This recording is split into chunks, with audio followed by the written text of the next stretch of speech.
পদ্মা সেতু rail line, metro rail, elevated expressway, third terminal, Hatirjheel প্রকল্প, Purbachal 300 fit, উড়াল সেতু নির্মাণ, বঙ্গবন্ধু যমুনা সেতু, যমুনা রেল সেতু, সমুদ্র সীমা বিজয়, বঙ্গবন্ধু স্যাটেলাইট, রূপপুর পারমাণবিক বিদ্যুৎ কেন্দ্র, Karnaphuli tunnel, Cox's Bazar rail line, Cox's Bazar আন্তর্জাতিক বিমানবন্দর, ঢাকা ও চট্টগ্রাম এক্সপ্রেসওয়ে, দায়রা বিদ্যুৎ কেন্দ্র, রামপাল বিদ্যুৎ কেন্দ্র, মাথারবাড়ি তাপ বিদ্যুৎ কেন্দ্র, 119টি বিদ্যুৎ কেন্দ্র স্থাপন, পায়রা সমুদ্র বন্দর, 100টি ইকোনমিক জোন, 560টি মডেল মসজিদ, 1681টি মাদ্রাসা ভবন নির্মাণ, কওমি মাদ্রাসার স্বীকৃতি, উন্নয়নশীল দেশের উন্নতিকরণ, রোহিঙ্গাদের আশ্রয়দান, সমস্ত দেশকে রেলওয়ের আওতায় আনার উদ্যোগ, ফ্লাইওভার নির্মাণ, মহাসড়কগুলোকে 4, 6 ও 8 লাইনে উন্নীত করা, এশিয়া হাইওয়ে রোড প্রকল্প, ঘরে ঘরে বিদ্যুৎ, ফ্লাইওভার, নদী ভাঙ্গন রোধ, শ্রমিকের মজুর বৃদ্ধি, বয়স্ক ভাতা, মাতৃত্বকালীন ভাতা, বিধবা ভাতা, মুক্তিযোদ্ধা ভাতা, শিক্ষা ভাতা, প্রতিদ্বন্দ্বী ভাতা, স্বামী পরিত্যক্তদের ভাতা, জেলেদের খাদ্য সহায়তা, ইমামদের ভাতা, বাসস্থান, বৈশাখী ভাতা, ডিজি কার্ড, আরো অজস্র।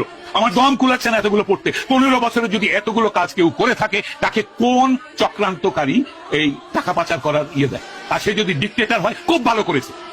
বাংলাদেশের গত 10 মাসে প্রমাণিত যে বাংলাদেশের ডিক্টেটরশিপ না থাকলে যে কোনো মানুষ যে কোনো মানুষকে মব লিঞ্চিং করবে, ধর্মের নামে করবে, হিন্দু বলে করবে, কপালে টিপ পরেছে বলে করবে, মাথায় হেজাব দেয়নি বলে করবে, মাথায় টুপি পরেনি বলে করবে, মাথায় জটা থাকলে করবে, মাজারে বসে ফকির হলে তাকে মারবে।